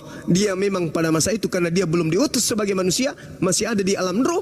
Kebenaran yang dimaksud di sini adalah Al-Quranul Karim yang kemudian mengajarkan manusia kepada seluruh kebenaran. Ingat, Yesus pernah berkata begini dalam kitab saudara, di dalam Matius 5 nomor 20, jika hidup keberagamaanmu tidak lebih baik dari ahli Taurat, maka engkau tidak akan masuk ke dalam kerajaan langit. Artinya Yesus ketika berkata, masih banyak yang ingin aku ajarkan kepadamu, tapi kamu baru mampu untuk melakukannya. Maka apabila ia datang, yaitu roh kebenaran, maka dialah yang akan membimbing kamu ke dalam setiap kebenaran, keadilan, penginsapan dunia akan dosa. Berarti yang datang setelah Nabi Isa atau Yesus itu terangkat adalah roh kebenaran yang akan membimbing manusia ke dalam setiap kebenaran yang terkait dengan hukum-hukum, keadilan dan pengisapan dosa, di mana kebenaran dan keadilan serta pengisapan dosa itu belum sanggup untuk ditanggung oleh orang-orang yang sesama dengan Yesus. Yohanes 16 nomor 12, masih banyak hal yang harus kukatakan kepadamu,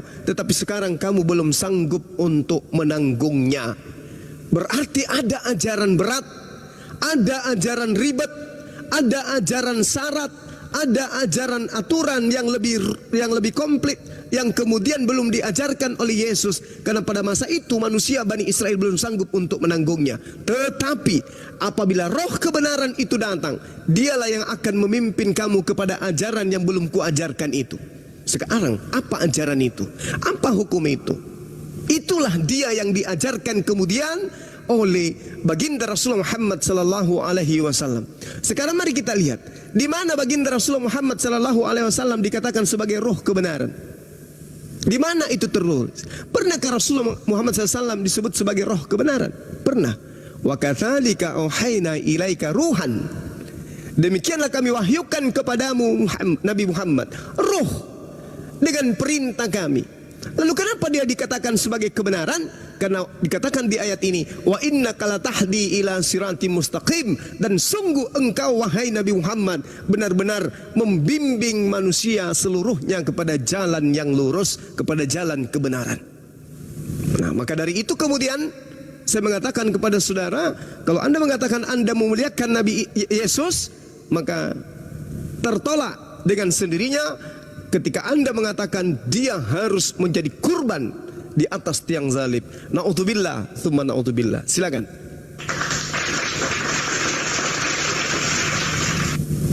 Ya, yang menarik yang saya mau pelajari lebih dalam tuh yang tadi ya, yang di Amsal yang mengenai 11:8 orang fasik sebagai ganti orang benar.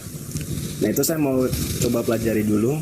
Maksudnya kan seakan-akan bertentangan dengan Yesaya 53 mengenai korban. Nah itu saya mau tahu konteksnya seperti apa. Ya mungkin saya butuh waktu nih untuk mencerna, karena terus terang saya baru tahu nih dari Bang Suma. Silakan saudara Jo. Cuman masih ada kesempatan. Masalah roh kebenaran saya beda pendapat. Baik. Nah kalau di Alkitab di Yohanes 14 ayat 17 ya, saya bacakan, yaitu roh kebenaran, dunia tidak dapat menerima dia, sebab dunia tidak melihat dia dan tidak mengenal dia. Tetapi kamu mengenal dia, sebab ia menyertai kamu dan akan diam di dalam kamu. Nah, ayat ke-18 ini yang jadi pokok pentingnya. Aku tidak akan meninggalkan kamu sebagai yatim piatu, aku datang kembali kepadamu. Jadi yang datang kembali sebagai roh, itu adalah Yesus sendiri sebetulnya. Nah, kan Yesus pernah berkata, akulah jalan dan kebenaran dan hidup. Jadi roh kebenaran ini roh siapa? Ya roh Yesus. Karena aku sendiri yang akan datang kembali kepadamu. Jadi kalau itu Bang Suma bilang merujuk kepada Muhammad, ya itu karena di Al-Quran mungkin dikatakan seperti itu. Tapi dalam konteks Yohanes 14 ini, yang datang kembali sebagai roh dalam wujud roh yaitu Yesus. Nah itu. Oke. Baik. Boleh saya bicara sedikit? Boleh. Oke, baik. Saudaraku, kita mulai dari Yohanes 14 yang Anda bawa. Mundur satu data di nomor 16-nya. Aku akan minta kepada Bapa. Apakah betul Anda mengatakan bahwa roh yang dimaksud itu adalah Yesus itu sendiri? Ya, siapa tolong yang lainnya? Aku akan minta kepada Bapa agar Bapa memberikan kepadamu seorang penolong lain. Minta kepada Bapa agar Bapa mengutus penolong lain. Bukan aku. Penguatnya ada di mana? Ada di Yohanes nomor 16. Tertulis apa di sana? Mari kita lihat. Apa yang dikatakan kemudian oleh Yesus? Tetapi karena aku mengatakan hal itu kepadamu, sebab itu hatimu bersukacita. Namun benar yang kau katakan itu, yang aku katakan itu kepadamu, adalah lebih berguna bagi kamu jika aku pergi. Aku pergi, sebab jikalau aku tidak pergi, penghibur itu tidak akan datang kepadamu. Tetapi jikalau aku pergi, aku akan mengutus dia kepadamu. Dan kalau ia datang, ia akan menginsapkan dunia akan dosa, kebenaran dan penghakiman. Akan dosa karena mereka tidak percaya kepadaku. Akan kebenaran karena aku pergi kepada Bapa. Dan kamu tidak melihat aku lagi. Akan penghakiman karena penguasa dunia ini telah dihukum.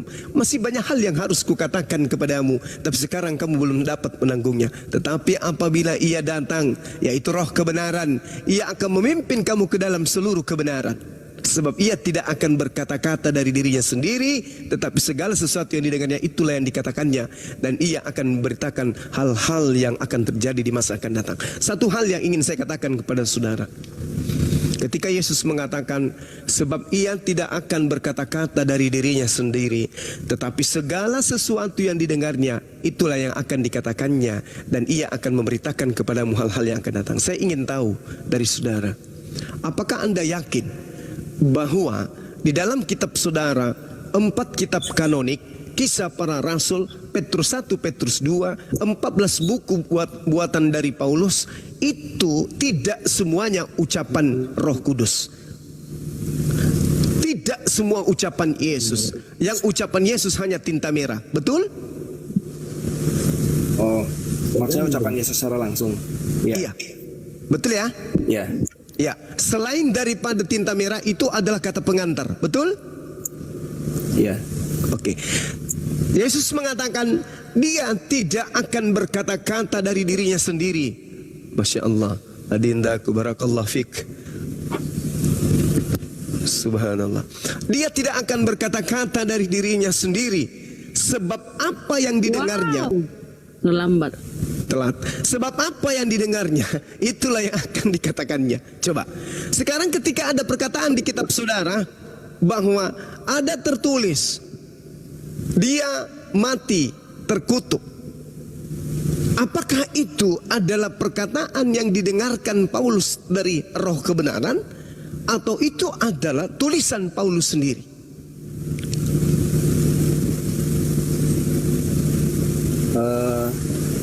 Ya ini sebetulnya bisa dibuktikan ya.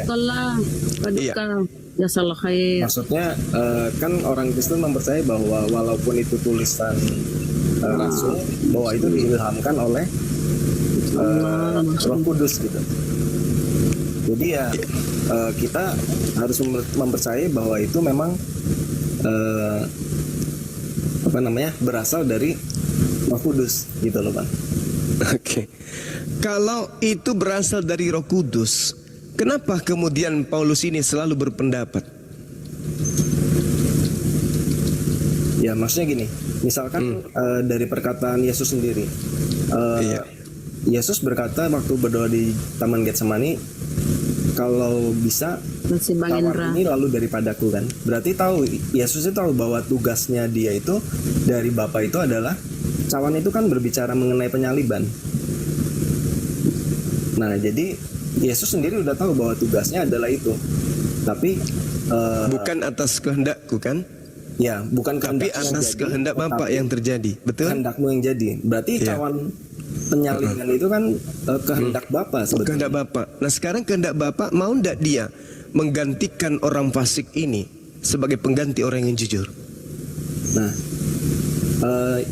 Yesus ini kan tahu bahwa kalau dia menyelesaikan semua kehendak Bapa dengan sempurna, menggenapi semua ketetapan Bapa, bahwa dia akan dimuliakan, dia akan dibangkitkan dan hidup kekal. Jadi ya Yesus harus berusaha untuk mencapai tujuan itu gitu. Berarti Yesus yang harus menyerahkan, tidak perlu kemudian ada Yudas, tidak perlu kemudian ada Yang tadi kesaksian palsu. Kalau Yesus menyerahkan diri begitu saja itu kan namanya bunuh diri. Nah, apa bedanya? Beda, karena gini, Tuhan itu mengutus Yesus itu pada saat yang tepat, pada saat peradaban yang tepat.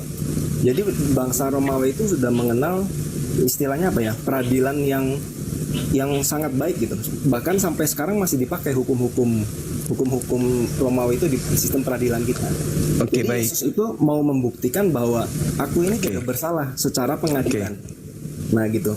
Jadi Yesus nggak kabur, tapi Yesus mau membuktikan bahwa dirinya tidak bersalah.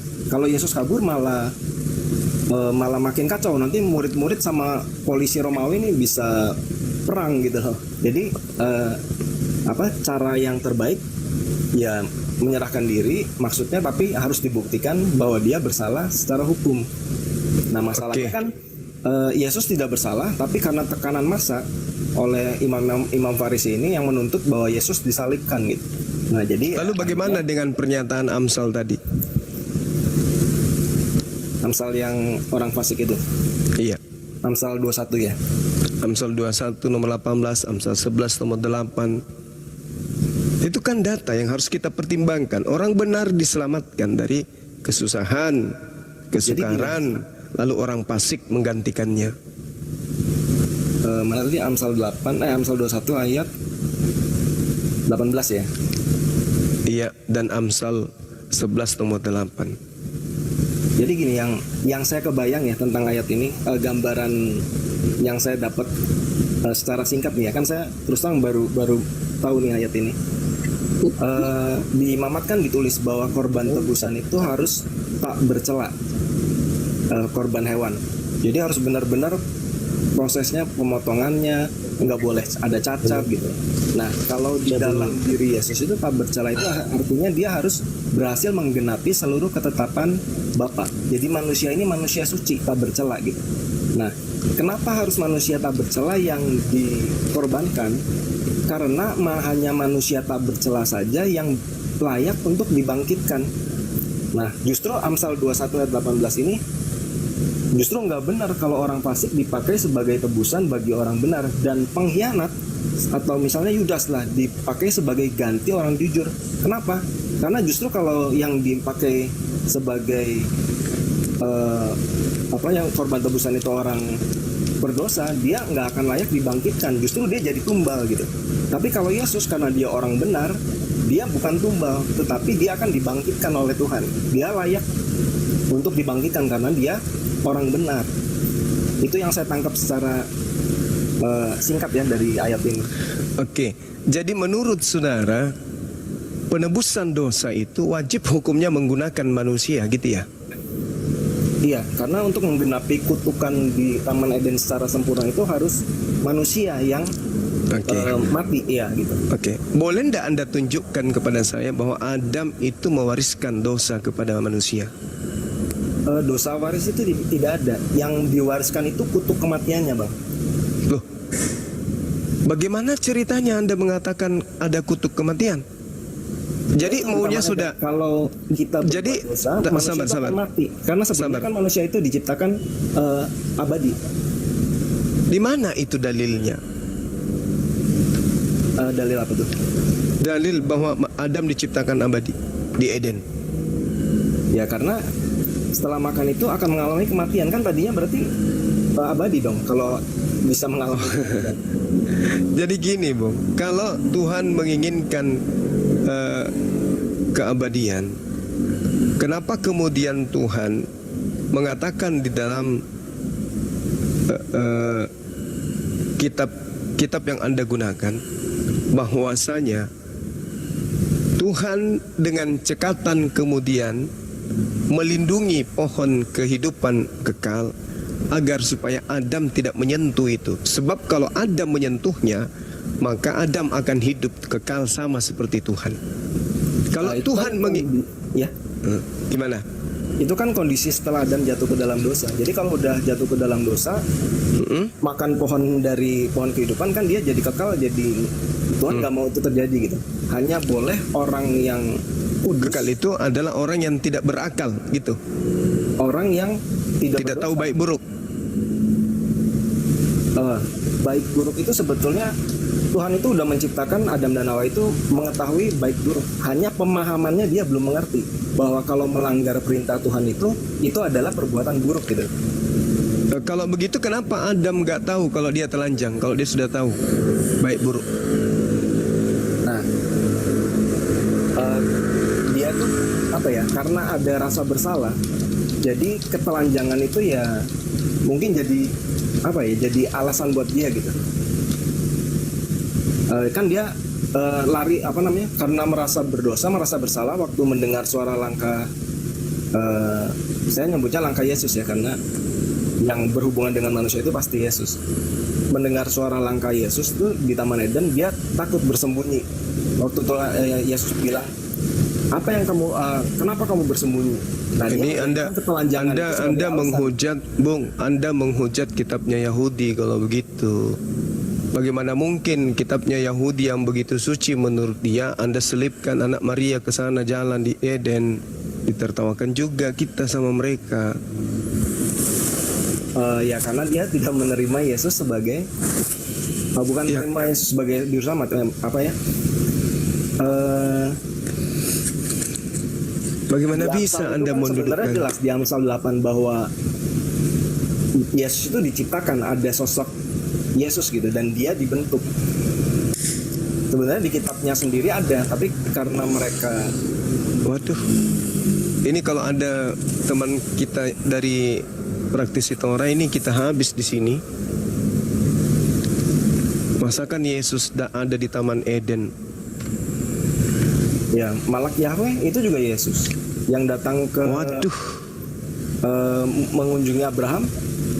Memang tidak disebutkan namanya ya, disebutkannya Malak Yahweh atau malaikat Tuhan. Tapi karena disebutkan di Alkitab bahwa Yesus itu adalah utusan dan yang selalu membawa nama Tuhannya, nama Bapa, nama Yahweh, ya kemungkinan besar yang datang dalam nama Yahweh itu adalah Yesus, karena Bapa sendiri tidak akan turun ke dunia, dan dikatakan bahwa Bapa itu tidak pernah dilihat dan suaranya tidak pernah didengar manusia gitu. Berarti Yesus yang datang kepada Maria sebelum Maria hamil, yang mengabarkan Yesus pada bulan ke-6. Itu malaikat Gabriel, beda lagi. Tuh, kenapa bisa beda? Kan ada namanya malaikat Gabriel yang jadi kan kalau malaikat yang datang memberi kekuatan kepada Yesus itu Yesus juga? Enggak, ada malaikat itu ada banyak, Bang. Enggak cuma Yesus. Iya, terus kenapa giliran yang enak-enak yang di Gan Eden berjalan itu Yesus? Giliran yang datang kepada Yesus memberikan kekuatan kepada Yesus bukan Yesus. Karena bukankah tadi saudara mengatakan yang berhubungan dengan manusia itu adalah Yesus? Iya, kenapa giliran malaikat datang memberikan kekuatan kepada Yesus Anda katakan itu bukan Yesus?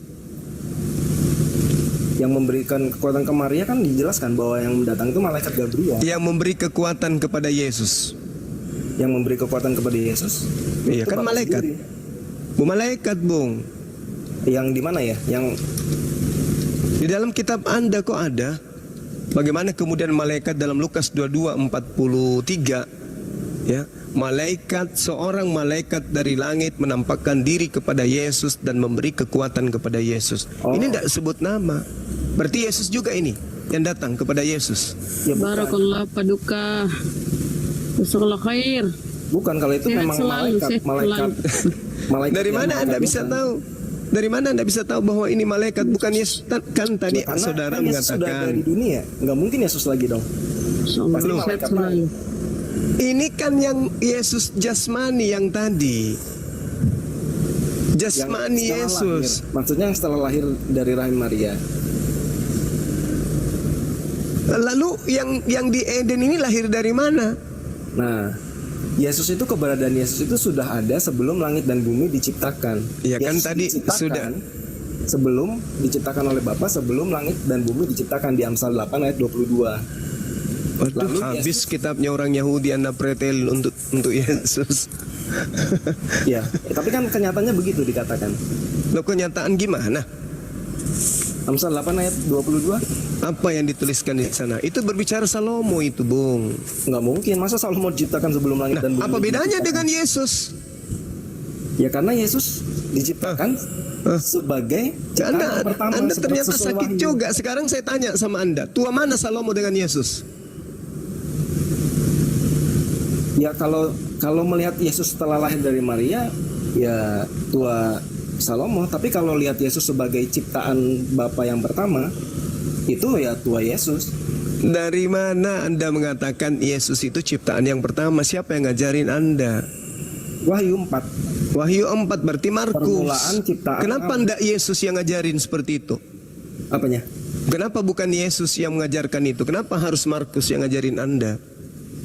Bukankah Yesus mengatakan segala firman yang engkau berikan telah aku sampaikan kepada mereka? Tadi kan kita berbicara mengenai Roh Kudus kan? Maka apa roh kebenaran? Masakan roh kebenaran mengajarkan seperti itu? Sedangkan Yesus sendiri mengatakan bahwa semua firman yang engkau berikan kepada aku telah aku sampaikan kepada mereka. Telah aku sampaikan. Berarti firman untuk porsinya Yesus telah semua disampaikan kepada muridnya Bani Israel. Lalu yang diterima oleh Markus di Pulau Patmos itu apa? Siapa yang ngajarin firman itu? Kan segala firman di dalam Yohanes 17:8. Semua firman yang engkau berikan telah aku sampaikan kepada muridku. Telah aku sampaikan kepada muridku. Semua firman telah aku sampaikan. Nah, ini Markus di Pulau Patmos yang juga nama lainnya adalah Yohanes, terima firman dari mana?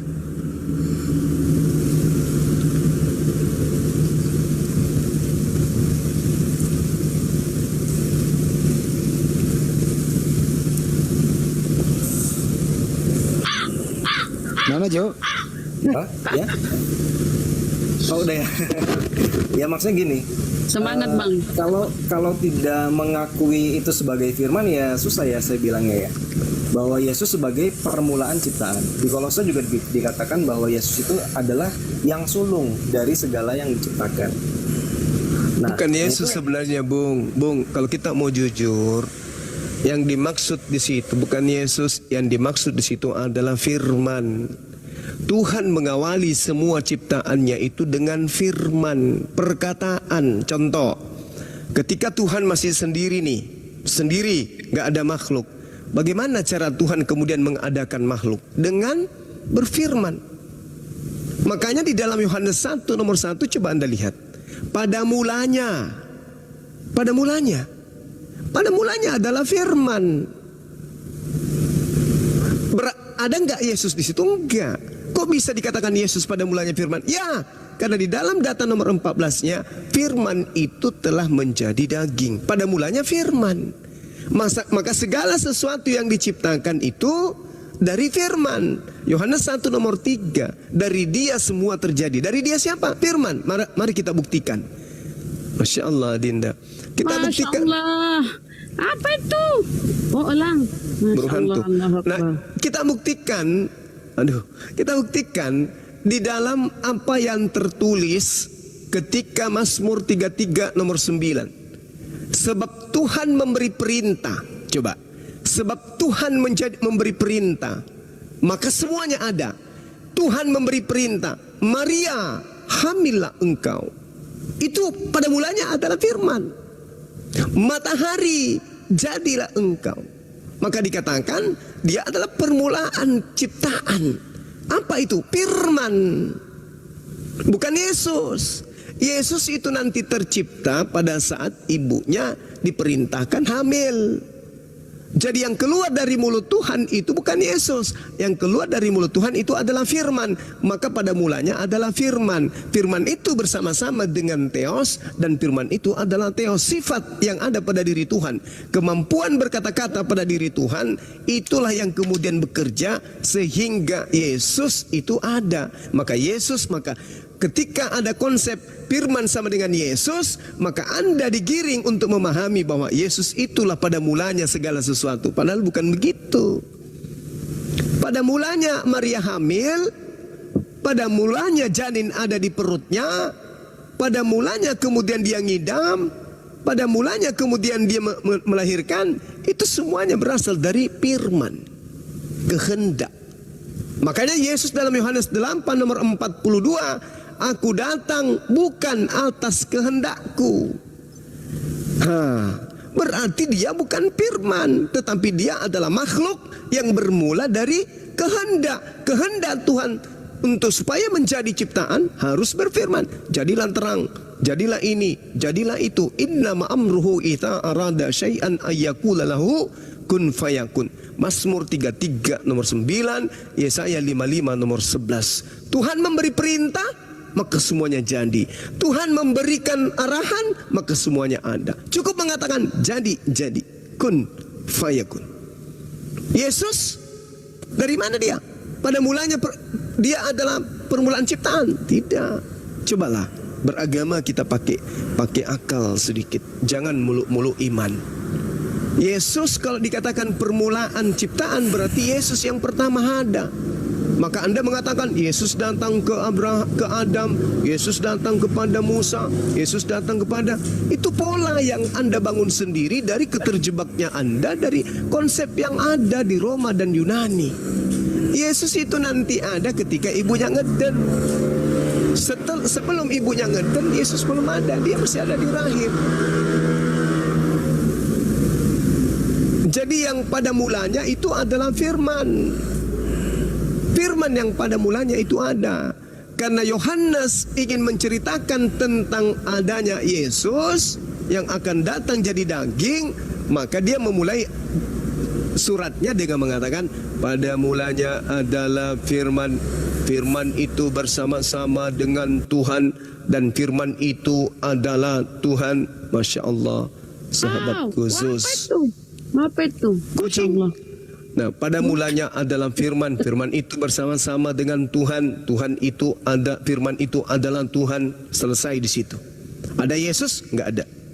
Nggak ada. Nanti ada Yesus ketika firman itu menjadi daging. Baru ada Yesus. Tapi firman pada mulanya ada bersama dengan Tuhan. Apa itu kalam? Sifat. Sama seperti saudara Joe.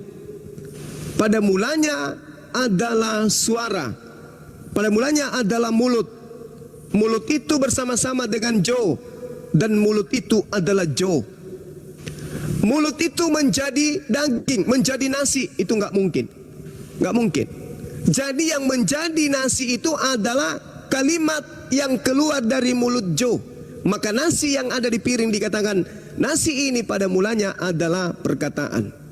Perkataan yang bersama-sama dengan mulut Joe. Dan mulut Joe itu adalah Joe.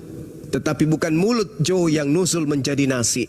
Sama ketika dikatakan mesin bersama-sama dengan keran air.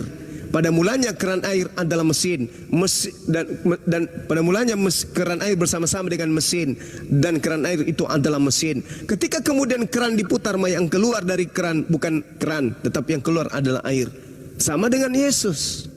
Ketika kemudian yang keluar dari mulut Tuhan, wahai Gabriel, datang kepada seorang perawan bernama Maria, sampaikan kepada dia, aku Tuhan yang maha tinggi, menginginkan dia hamil dan menginginkan dia melahirkan seorang ciptaan bernama Yesus. Maka apa yang datang kemudian? Firman datang kepada Maria, wahai Maria, yang maha tinggi menginginkan engkau hamil. Maria mengatakan, bagaimana mungkin? Aku ini belum pernah disentuh laki-laki. Yang maha tinggi menghendaki itu yang terjadi. Apa yang terjadi? Hamil. Keluarlah Yesus. Setelah keluar Yesus, apa kata Yesus? Aku tidak dapat berbuat apa-apa. Aku tidak berkata-kata dari diriku sendiri.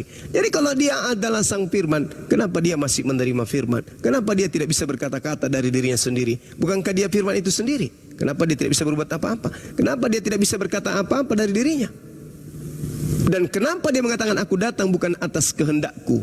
Kalau dia adalah sang firman yang Anda katakan bahwa dia adalah pencipta, maka dia harusnya mengatakan aku datang atas kehendakku sendiri. Kenapa? Karena aku yang menghendaki, yang maha berkehendak adalah aku. Ketika aku mengatakan aku ingin jadi manusia, sin salabim, jadi manusia, aku adalah sang firman. Tapi kan tidak.